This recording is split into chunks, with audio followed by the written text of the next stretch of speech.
Hello, this is Eileen, the environmental educator, and in today's video, we're going to talk about that water situation down there in the Southwest. And here is LA Times, and a drought emergency is declared for all of Southern California.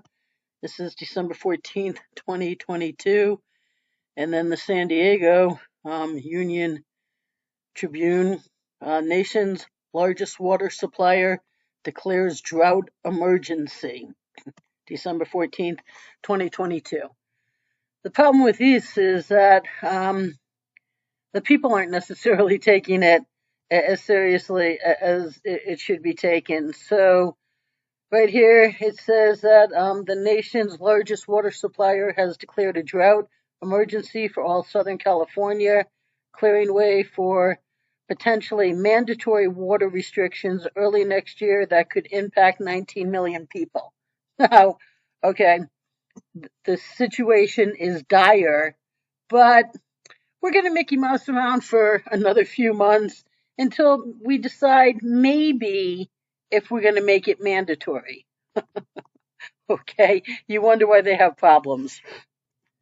So right here, it says in Southern California, the district imports about half of its water from the Colorado River and the northern Sierra Nevada via the State Water Project, which is a complex system of dams, canals, and reservoirs that provides drinking water for much of the state. But as we all know, it's been so dry lately that, those water deliveries have hit record levels. And the State Water Project, which is the those dams, canals, and reservoirs, now that earlier this year declared a drought emergency, and it covers about 7 million people. But on Tuesday, the board voted to extend that declaration to cover all Southern California water agencies. They called on the agencies to immediately reduce how much water they import. By April, the board will decide whether to make those cuts mandatory if the drought continues.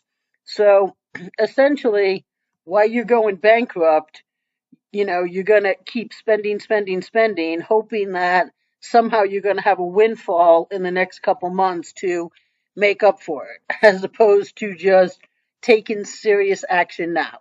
And the reason, they're in such dire straits is because they've just always kept kicking the can down the road and never taking serious action. But state officials recently announced that water agencies like Metropolitan will only get 5% of their requested supplies for the start of 2023 due to lower reservoir levels. Some state agencies may get a bit more if necessary for drinking, sanitation, and other health reasons and safety reasons. Okay. And where are all of the water managers meeting? Oh, in Vegas, which also, has no water. But it says here, the two reservoirs, the largest reservoirs, Lake Mead and Lake Powell, are each about a quarter full. And it's very serious because those are about to go to Deadpool, those two reservoirs. So, but Dave Edgerton, executive director of the Association of California Water Agencies, says, I think Metropolitan is being very proactive in doing this. It's really the right thing to do. but isn't, right here, last year, Newsom called for residents and businesses to cut their water use by 15%. And this is how seriously people in California take this. But since then, residents have reduced water use by just 5.2%. Okay? So these people are out there just just thinking that, yeah, hey, when the water runs dry, well then something's going to happen. The government, they're going to make this water come back to my tap, but but that's that's unrealistic. But here, the Metropolitan Water District is investing in what could become the world's largest water recycling system. known as Pure Water. The initiative would recycle wastewater instead of sending it out to the ocean.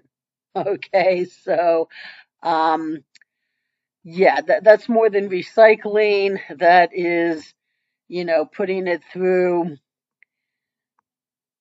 processes that make wastewater safe. Okay. Okay, so that's what you're going to be drinking soon. But this LA Times article says that conditions on the Colorado River are growing increasingly dire. We simply cannot continue turning to that source to make up the difference in our limited state supplies. In addition, 3 years of California drought are drawing down our local storage. And then right here, by April 2023, when they're going to decide if they're going to make this mandatory, the Metropolitan Water District will consider allocating supplies to all of its 26 member agencies, requiring them to either cut their use of imported water or face steep additional fees.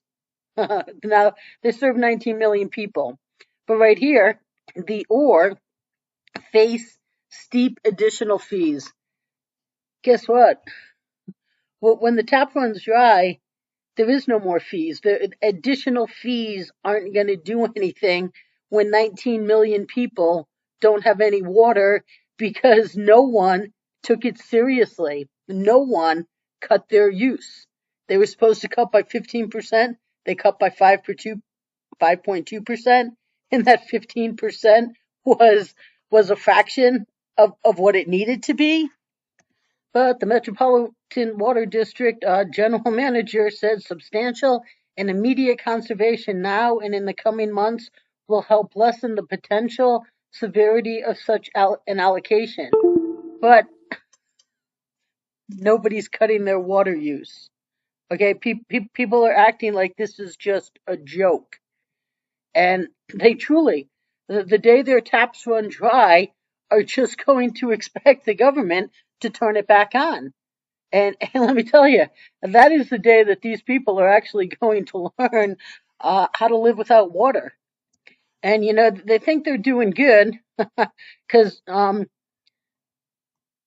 since June, they've had its water shortage contingency plan, and it included 2-day-a-week outdoor watering limitations. Okay? You probably shouldn't be having any outdoor watering if you want humans to have water for essentials. And right here it says the Colorado River has fallen to such historic levels that Lake Mead and Lake Powell, the nation's two largest reservoirs, could reach dead pool or the point at which water no longer passes downstream from a dam. And California and 6 other states that rely on the river have been under pressure from the federal government to drastically reduce their water use. But now, right here, in October, some California water agencies, including the Metropolitan Water District, pledged, pledged, like every global environmental treaty, usage reductions up to 400,000 acre-feet per year, or about 9% of the state's total 4.4 million water allotment from the river. However, when you are at dire conditions, okay, you don't plan reductions of 9%. You mandate and enforce actual, real, serious reductions. They're Mickey Mousing around here with 9%. That is why this situation has gotten to the dire straits that it is. Because right here, okay, who's Houston? Scott Houston, vice president of the West Basin Municipal Water District, said, this is a critical time with the Colorado River. This is a very serious situation. As we've seen the conditions escalate over the last few months, this is an all hands on deck moment. But it's not really. They aren't. They're okay. You know what? We're gonna tell you to do some things, and in months from now, we're gonna decide if we need to make it mandatory. And if you don't comply, we're just going to give you stiffer fines. Okay? But stiffer fines aren't going to buy you water when the water is gone. And next year, they may find out what that looks like, because it says here the driest 3 water years on record in California resulted in record low deliveries to Southern California. And earlier this month, state officials says they may allocate only 5% of requested supplies next year if drought continues and do not significantly improve. So that's 5% of the water supply is what they may get. So then people will have to be making serious 95% cuts. But I'm right here. Madeline Glickfield, co-director of the UCLA Water Resources Group, said the Metropolitan Water District's decision was a warning shot for what could lie ahead, and a reminder of how important it is for communities to invest in alternative supplies, such as recycled water, as we talked about before, reprocessing wastewater, and in some cases, groundwater and desalination. Right, they want to just bring in ocean water and desalinate it. Now, boats do that, people do that. Now, it's never been done on a grand scale by huge metropolitan areas to use ocean water to provide water for 20 million people. I mean, that could have an impact. Okay, and Madeline continued, we've been working towards this, but I don't think anyone expected, or they didn't look carefully enough to expect that this was going to happen right now. There are a lot of places where people could have taken the warning before now, but they have not. Right, they haven't. And they're still really not. Because, right, well, maybe all these people that got paid, they just didn't really look carefully enough, and they still have their job, and they just didn't expect it was going to happen right now because, what, they have no intelligence? I mean, I could tell you this was going to happen right now, and not looking carefully enough, well, that's either pure stupidity, ignorance, hopedomum, or just pure incompetence, or a combination of all of that. And it's people that just can't make tough decisions. Like, okay, you know what, we're in dire straits, but okay, maybe it's just gonna miraculously have all of our water sources be replenished this winter. You don't operate like that. But that's how they've been operating. They just aren't taking the responsibility and being like, people, listen, this situation is dire. We're all going to be moving out of here. We're all going to be refugees. And that's not far-fetched.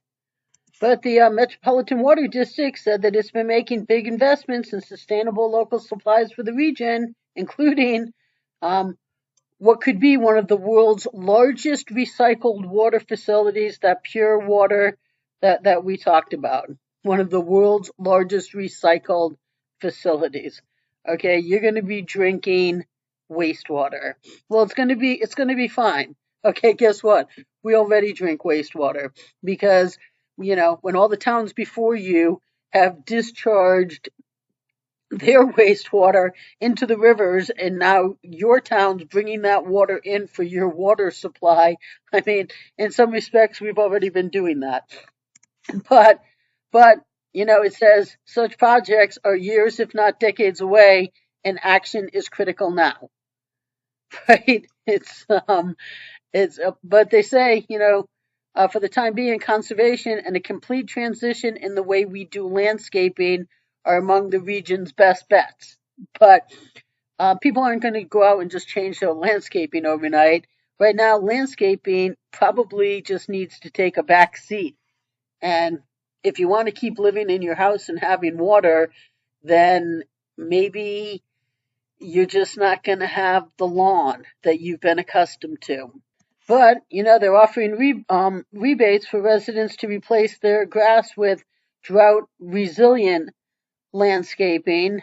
Now, That's not really the water district's responsibility to be using their money for that. And that's just a decision that residents need to make. That's a household decision. But again, everything comes down to, well, the government better do it for me. It says one of the biggest areas where we use water is outdoor irrigation. That's really one of the best tools in our toolbox right now to reduce the need for some of that imported water. Well, guess what? You just tell people that there's no water green lawns. That should have happened a long time ago. Until these people actually get a supply that is going to take care of human needs, there should not be 2 day a week watering on their lawns that should have been cut a long time ago.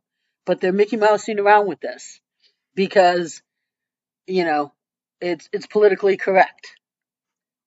So things down here in Southern California are getting more serious as they are in Arizona, as they are in Nevada, and the water managers aren't doing their job, and the citizens themselves aren't doing their job, and they're not taking it seriously. And this is America, so no one will take it seriously until the day they all turn on their taps and find out that nobody has water, and then they're all going to be screaming that the government did this when it was the people that just didn't cut back on their water use because hoptimum. Well, okay, we'll see, we'll see. Americans love to live with blinders on and just be oblivious to everything important. And this could seriously make millions upon millions of people become refugees. You can't be living where there's no water. It's funny just because they've, in a lot of respects, created this problem by not taking their dire water situation seriously for years now. So stay tuned, people.